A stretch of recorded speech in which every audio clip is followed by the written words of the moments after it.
Hi, friends, and welcome back to Peace is Here. I'm your host, Avis Kalfsbeek. This is a special interlude episode in the Wolff Peace series, our first chance to step back, breathe, and reflect on everything we've explored so far in episodes 45 through 51. We've just completed part one of Robert Paul Wolff's Political Man and Social Man, titled The Individual and the State, Political Authority, Its Sources, and Varieties. These first thinkers laid the foundation asking, where does political power come from, and who gives it legitimacy? Let's take a moment to honor who we've met on this journey. Richard Hooker, who invoked divine law and natural order.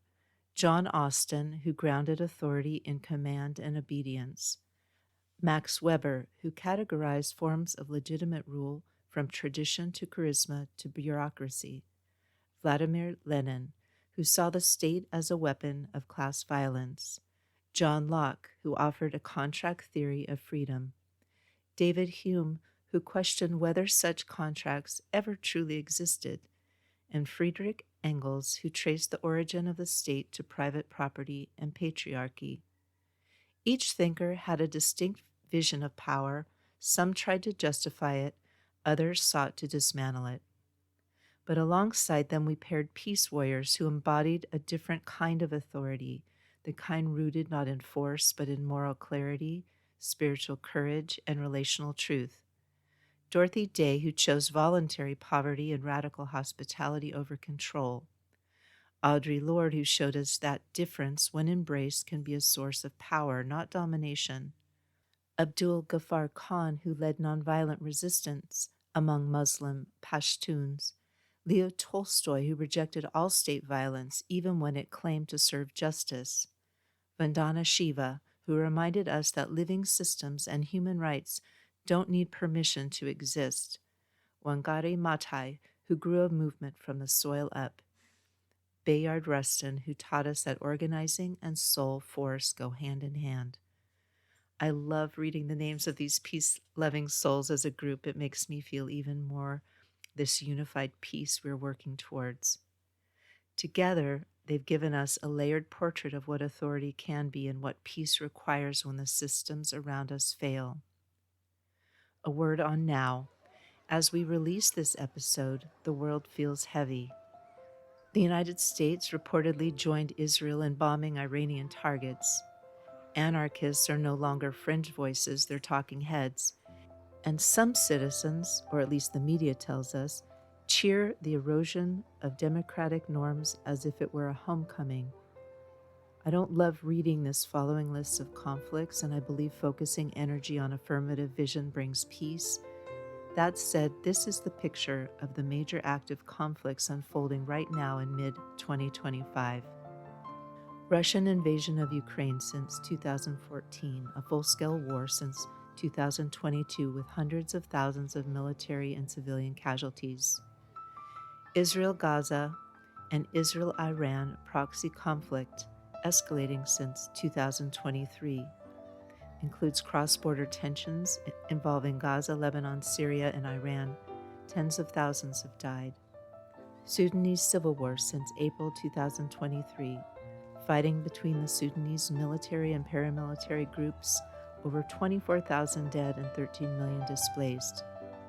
Ethiopian conflicts, Amhara and Tigray regions, civil war involving federal forces and regional militias, heavy fighting and widespread civilian harm. Sahel insurgency, Mali, Burkina Faso, Niger since 2011. Multiple jihadist militant groups versus national armies, tens of thousands killed and millions displaced. DR Congo, Eastern DRC conflicts, ongoing violence involving rebel groups such as M23 and government forces with severe humanitarian consequences.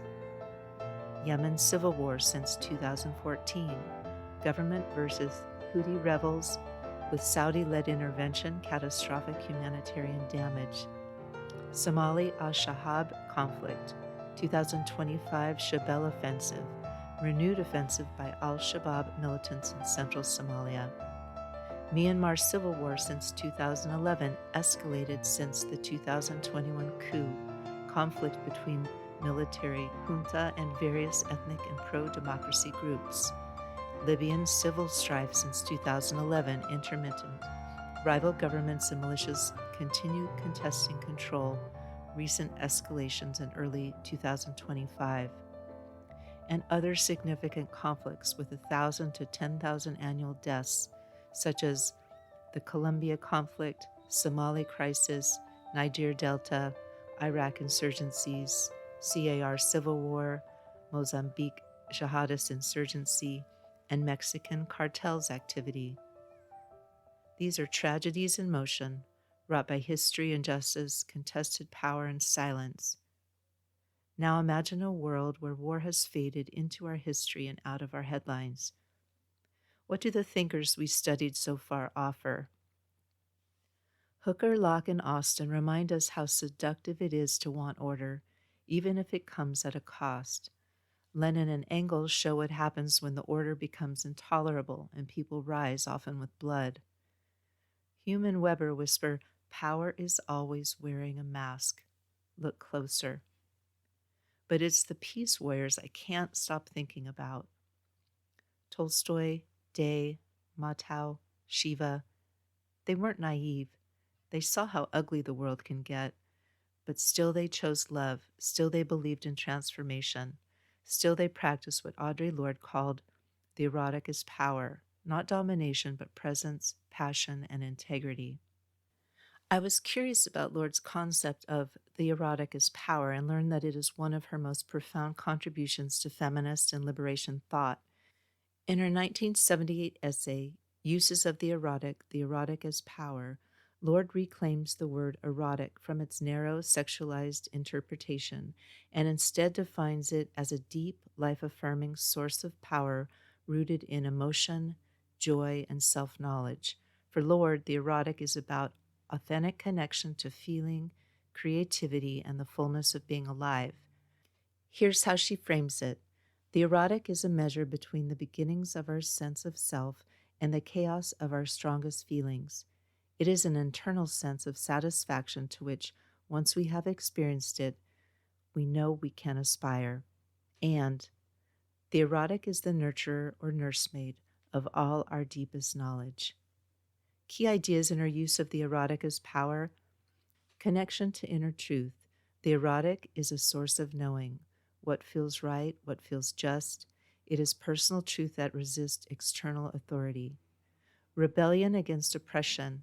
Systems of power teach us to distrust our feelings. Reclaiming the erotic is a political act. It means saying, "I trust myself." Fuel for transformation. When we live from the erotic, when we demand joy, integrity, and depth, we reject numbness, compliance, and exploitation. Nonviolent strength. The erotic is not about domination. It's about presence. It fuels action that is creative, grounded, and deeply human. Lorde helps us shift the conversation to embodied wisdom, moral intuition, and the kind of peace that begins within.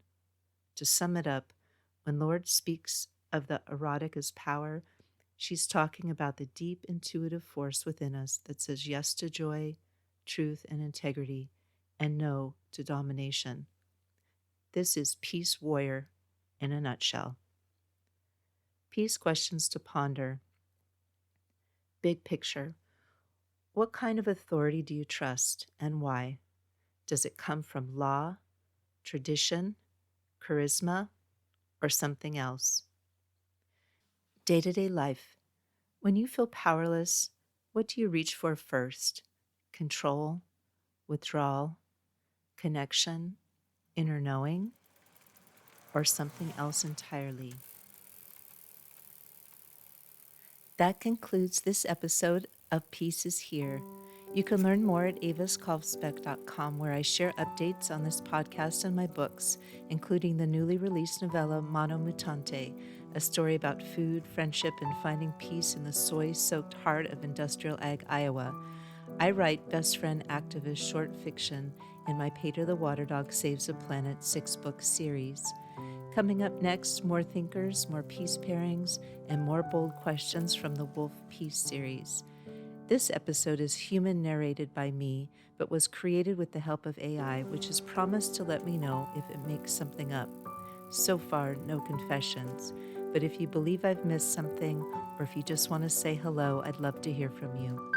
Podcast music is Dalai Lama Riding a Bike by Javier Peque Rodriguez. Links to his music on Spotify and Bandcamp are in the show notes. If you enjoyed this podcast, it really helps me if you subscribe on Apple Podcasts or wherever you listen to your podcasts, or send it to a friend. I'm Avis Kalfsbeek, and I write the Pedro the Water Dog Saves the Planet book series, which are a series of environmental adventure novellas. Books 1 through 6 are available at all your favorite online bookstores or at aviskalfsbeek.com. Go to aviskalfsbeek.com to be notified when new books come out. Thank you again. Until next time, listen for the peace.